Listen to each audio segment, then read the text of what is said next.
Stop med at gemme dig selv bag din skærm, fordi du kommer til at fortryde det i fremtiden. Hey, mit navn er Storm Bandu Christensen, jeg er 15 år, og mit mål med den her kanal er egentlig bare at hjælpe unge danskere på self-improvement og gøre en positiv forskel. Okay, så for at forklare, hvorfor det er vigtigt at ikke at gemme sig bag sin skærm, vil jeg gerne fortælle om en anekdote, som jeg selv har oplevet. Okay. Så det er omkring 2 år siden. Det er meget før jeg er begyndt at arbejde på mig selv og prøvet at blive mere komfortabel med at snakke med fremmede, mere komfortabel med at lære nye mennesker at kende. Fordi lige nu, jeg kan snakke med mange mennesker. Jeg er blevet meget mere selvsikker og hviler meget mere i mig selv i forhold til at snakke med andre mennesker. Men tilbage 2 år siden, så tilmeldte mine forældre mig, fordi jeg havde lyst til det, til noget teater. En teaterklub. Og jeg kommer der. Jeg er spændt. Jeg glæder mig til at komme der. Jeg kommer ind. Og jeg er jo sådan lidt genert på det tidspunkt, så jeg sætter mig bare sådan lidt et sted over i hjørnet af det her lokale. Det er et teaterlokale. Og vi begynder så langsomt. Og jeg synes faktisk, det er virkelig sjovt. Vi laver nogle teaterøvelser. Sådan noget, Ja, vi laver nogle teaterøvelser. Og jeg synes faktisk, det er virkelig sjovt. Jeg kan virkelig godt lide det her. Men så går der lidt tid. Det går 30 minutter. Så er vi pause. Og jeg ved ikke, hvad jeg gør. Eller hvad jeg skal gøre. Og jeg føler mig bare på en eller anden mærkelig måde sådan flov over, at jeg ikke snakker med nogle af de andre. Ligesom bare sidder i en hjørne med min telefon. Sådan helt, du ved, med mit kropssprog helt sådan indelukket.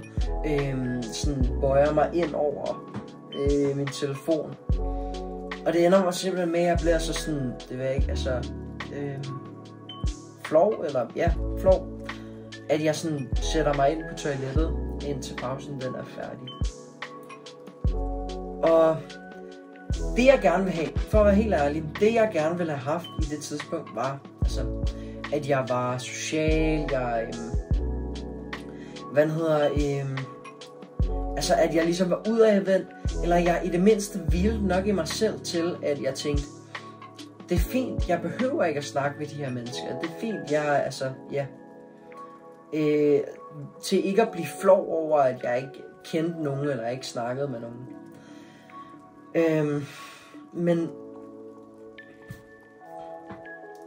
Men jeg kunne ikke sige ærligt over for mig selv, hvad det var, jeg gerne ville have.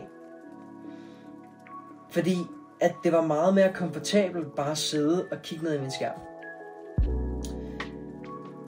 Jeg gik ikke efter det, jeg rent faktisk gerne ville have. Det, jeg rent faktisk gerne ville opnå. Bare fordi, at det var nemmere at kigge i min skærm. Og det er også sket på andre tidspunkter. For eksempel, jeg sidder på et værelse. Det er også et par år siden.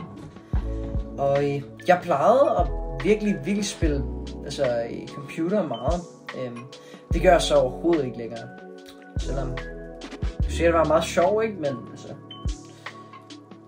det er en diskussion til en anden dag. Men jeg spiller videospil. Og overordnet har jeg bare den her virkelig negative attitude. Sådan, hver gang mine forældre kommer og siger, at det er aftensmad. Eller hver gang de kommer og spørger om, siger, at jeg skal komme ned og spise aftensmad. Siger, jeg skal bare lige spille, bare lige 5 minutter. Jeg skal bare lige spille det her spil færdigt. Og jeg kan også huske, der er så mange gange, hvor jeg har ladet være med at spille brætspil med min familie. Fordi at jeg har prioriteret at spille computer alene mange af gangene. Over at få sådan rigtige sociale connections med min familie. Hvilket jeg, nu hvor jeg kigger tilbage på det, tror jeg ville have været meget bedre for mig, end hvis jeg bare havde siddet indelukket altså på min skærm og gloet. Ja. Jeg synes, det er et kæmpe problem, at det er så meget nemmere. Altså, det giver internettet, altså musik, internettet, sociale medier, giver folk et så meget nemmere alternativ til rent faktisk at gøre det, som de rent faktisk gerne vil. Rent faktisk gå op og snakke med de her mennesker, rent faktisk starte til en sport, rent faktisk gøre et eller andet. Altså sådan gå ud og gøre et eller andet.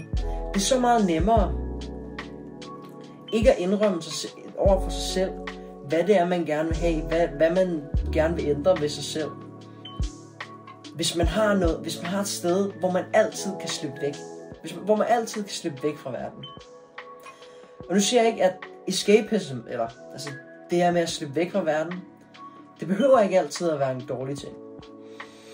Men jeg tror, at i den nutidige verden, så slipper vi alt for meget væk fra vores problemer ved at bruge skærmen eller sociale medier til at skærme os selv.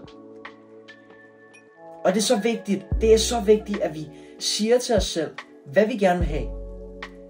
Fordi måden, at vi bliver glade på en sund måde, i hvert fald tror jeg, er, at vi følger vores drømme, og så rejsen i sig selv, og den meningsfuldhed ved at følge en drøm, det er ligesom det, der gør os glade. Det er den sunde glæde, som ligesom kommer derfra. Men det gør det bare så meget nemmere at tilsidesætte, hvad man gerne vil have, tilsidesætte sine drømme, for at gøre et eller andet tilfældigt, altså på internettet, sidde og scrolle et eller andet hjernedødt. Også, altså prøv at tænke over din familie og dine venner. Prøv at tænke på, hvis du var mere til stede, når de snakkede til dig. Hvis du ikke... Nogle gange så har jeg også oplevet, at folk interesserer sig mere for at måske spille et eller andet videospil, eller lave noget på telefonen, eller snakke med andre. Prøv at overveje, hvor meget gladere og hvor meget gladere både du, men også alle de mennesker, du snakker med, vil blive, hvis du rent faktisk lyttede 100% til, hvad de sagde, i stedet for at være distraheret af en telefon. Altså det er også super vigtigt for dit sociale og din familie og dine relationer til mennesker. Og ved du hvad? Relationer er den nummer 1 faktor, der bestemmer, hvor lang tid du lever.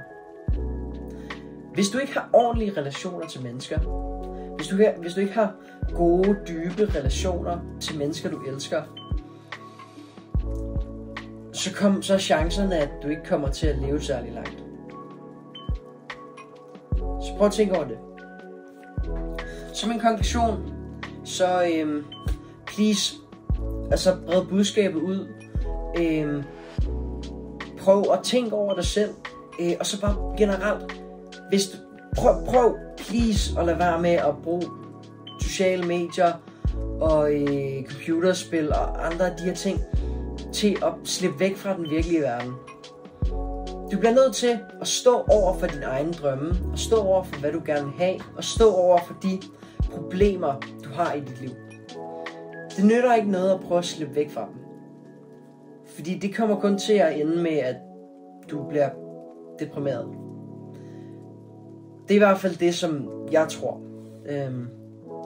Så ja, jeg håber, du kunne lide videoen i dag. Ses.